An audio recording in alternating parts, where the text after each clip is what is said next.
सच बात यह है कि ईरान इस वक्त, जैसे ये ईरान तो नहीं, ईरान के टॉप लीडर इस वक्त काफी परेशान हो चुके हैं। पिछली रिपोर्ट में आपने एक रिपोर्ट पर ध्यान दिया होगा, मैंने बताया और आपको समझाया कि ईरान के राष्ट्रपति पेजेश्कियान का बयान ये है कि हमारा अपर हैंड है, हम जंग जीत चुके हैं, लिहाजा अब हमें डील करनी चाहिए।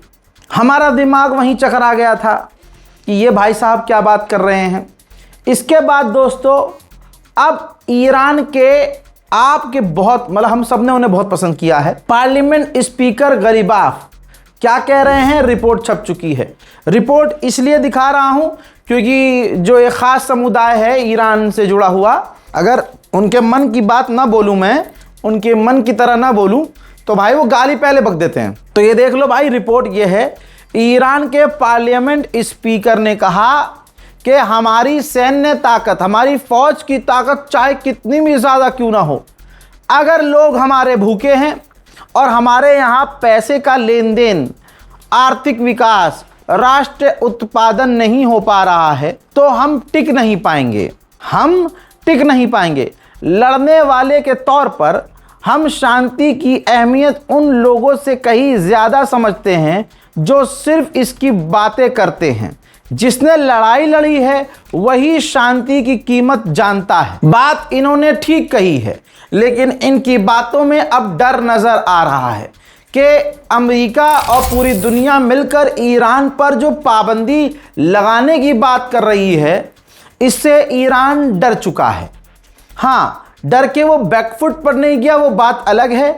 ये जो नेता बोल रहे हैं, इनके बोलने से फ़र्क इसलिए नहीं पड़ता कुछ भी, क्योंकि भाई IRGC का फाइनल फैसला होगा और IRGC का फाइनल फैसला खामनाई, मुश्तबा खामनाई लेंगे। अब ये जो टॉप ऑफिशियल्स हैं, इनकी मानसिकता में भी अलग हो सकती है, लेकिन खामनाई क्या चाहते हैं, मुश्तबा खामनाई का क्या फैसला होता है, वो सबसे इंपॉर्टेंट होगा। वहीं ईरान पर पाबंदियां अमेरिका की लगते ही ईरान के हाथ पैर लग रहा है कट चुके हैं।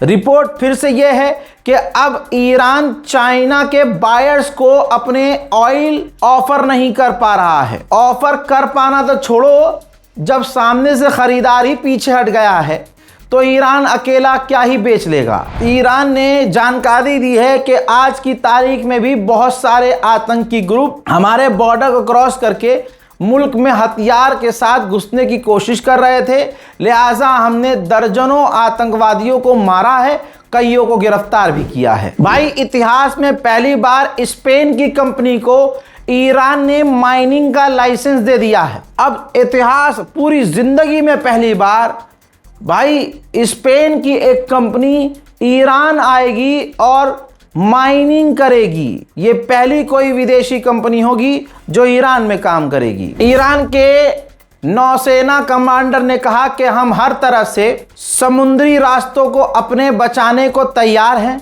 किसी भी तरह से घुसपैठ होने नहीं देंगे, हम सतर्क और सावधान हैं। जब तक आप ये वीडियो देख रहे होंगे, सऊदी अरब के क्राउन प्रिंस मोहम्मद बिन सलमान फ्रांस पहुंच चुके होंगे। जी हां, वो फ्रांस के लिए निकले हैं, डील के लिए, एग्रीमेंट के लिए। जब से उन्हें यकीन हुआ है कि उन्हें अब अमेरिका बचा नहीं सकता, मोहम्मद बिन सलमान और दूसरे अरब देशों ने तमाम अमेरिका के अलावा दूसरे एलाइज से रिश्ते बढ़ाने की तैयारी शुरू कर दी है। हजरात, FBI ने वार्निंग जारी कर दी है कि ईरान का प्लान बोलने में कुछ और है और करने में कुछ और है।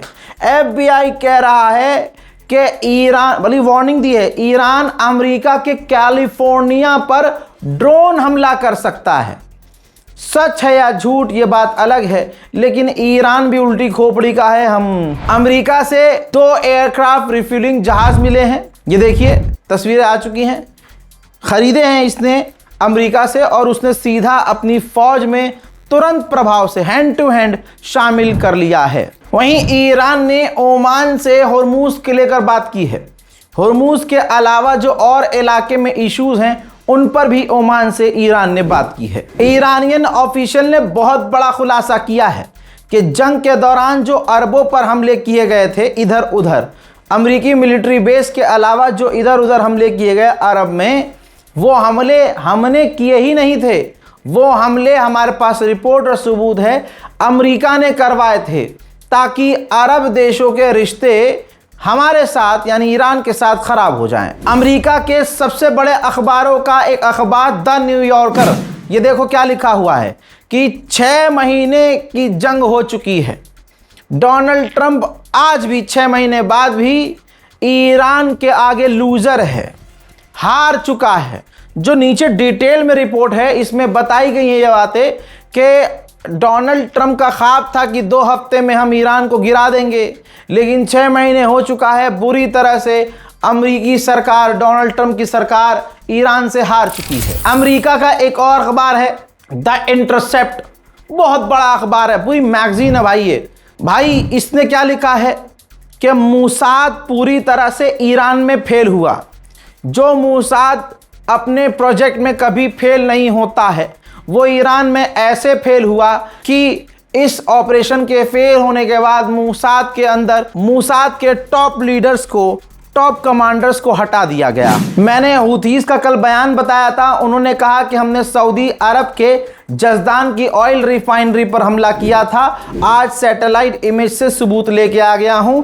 यह सऊदी अरब की जज़दान की ऑयल रिफाइनरी है जिस पर डैमेज साफ साफ नजर आ रहा है। वहीं दोस्तों यमन की सरकार जो अब्राहम टैंक इस्तेमाल कर रही है हूथीज के खिलाफ, हूथीज ने उसी अब्राहम टैंक के ऊपर ड्रोन से हमला किया है। आखिरकार IRGC बोला, IRGC ने कहा कि सऊदी अरब यमन के हूथीज को कंट्रोल नहीं कर सकता। मेरे दोस्तों यमन की सरकार का दावा यह है कि 24 घंटे में हमने 81 ऑपरेशंस किए हैं यमन के हूथीज के खिलाफ। मेरे दोस्तों इसी यमन की सरकार ने, ये तस्वीर देख लो भाई, यमन की ही सरकार ने जो हूथीज के खिलाफ है, उन्होंने अपनी एक ड्रोन यूनिट दिखाई है, यानी ड्रोन की सेना दिखाई है जो खतरनाक ऑपरेशन यमन के हूथीज के खिलाफ करने की तैयारी में है। मेरे दोस्तों इस्राइल बाज कभी आ सकता है क्या? नहीं आ सकता। हम सबको इस बात पर यकीन है। मेरे दोस्तों अब इस्राइल ने लेबनान पर फिर से रोज की तरह बड़े हमले किए हैं। हमले लेबनान पर, तस्वीर आपके सामने।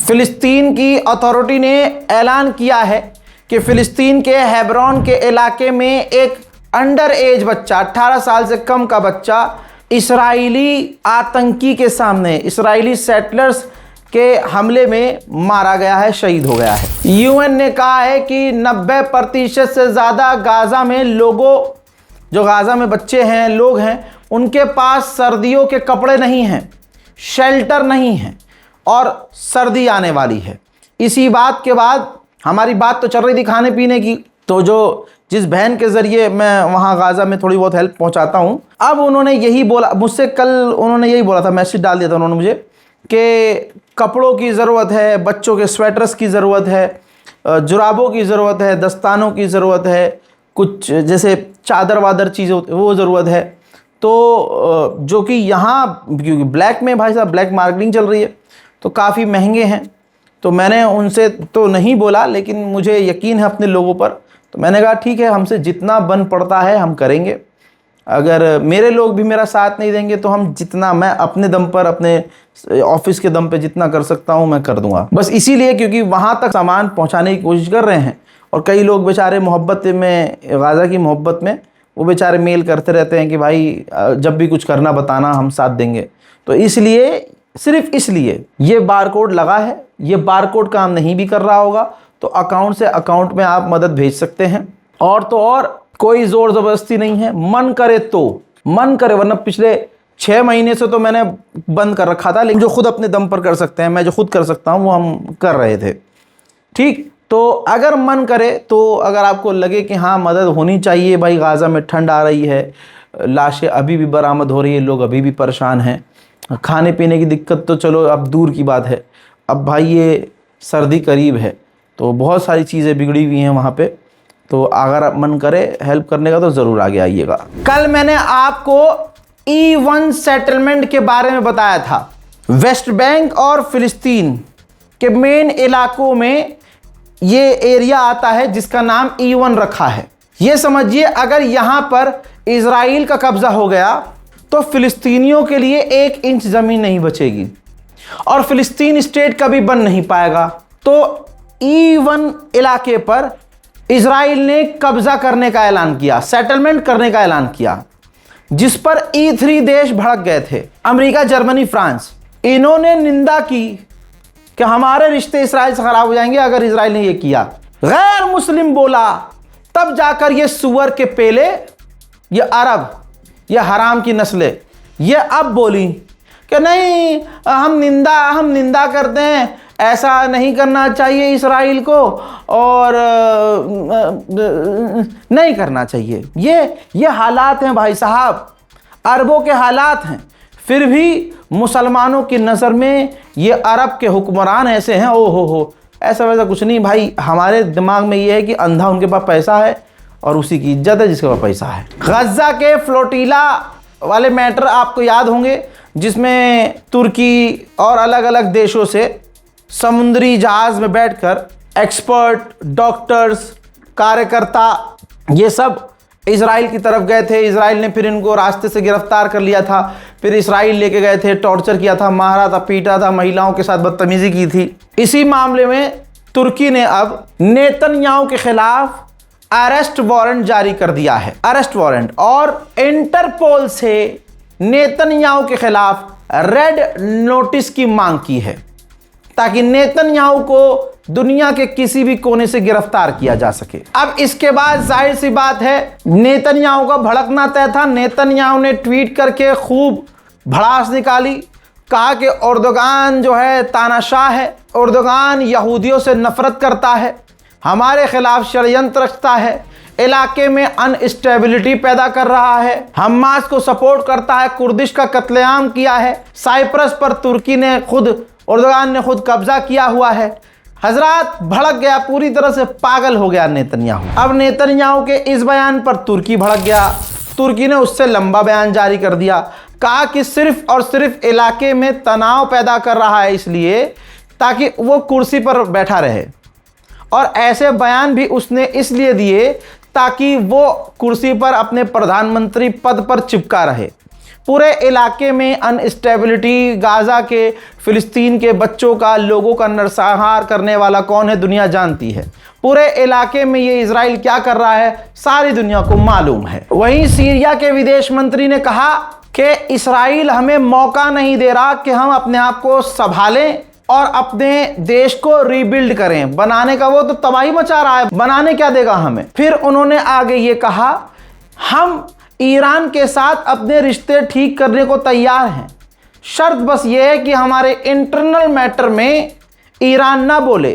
और सऊदी अरब को लेकर उन्होंने इशारा किया है, खुला बोला है कि हम सऊदी अरब के मक्का डिफेंस एग्रीमेंट में शामिल होने को तैयार हैं। भाई इजराइल तुर्की को किसी भी हालत में हमला करके डिसमेंटल करने की तैयारी में है, ऐसे माहौल बन चुके हैं। अब क्योंकि तुर्की नेटो का मेंबर है और नेटो के मेंबर में जो आर्टिकल 5 है उसमें ये काम करता है कि आर्टिकल 5 में रूल ये है कि अगर आप भी मेरे दोस्त हैं, मैं आपका दोस्त हूँ, हमारे व्हाट्सएप ग्रुप का नाम नेटो है, अब उस ग्रुप में जो होगा, रूल ये है कि उनमें से किसी के ऊपर बाहर पर्सनली अटैक किया जाता है तो हमारा जो ग्रुप बना हुआ है नेटो का, उसमें हम सब ये मानेंगे कि हम पर हमला है।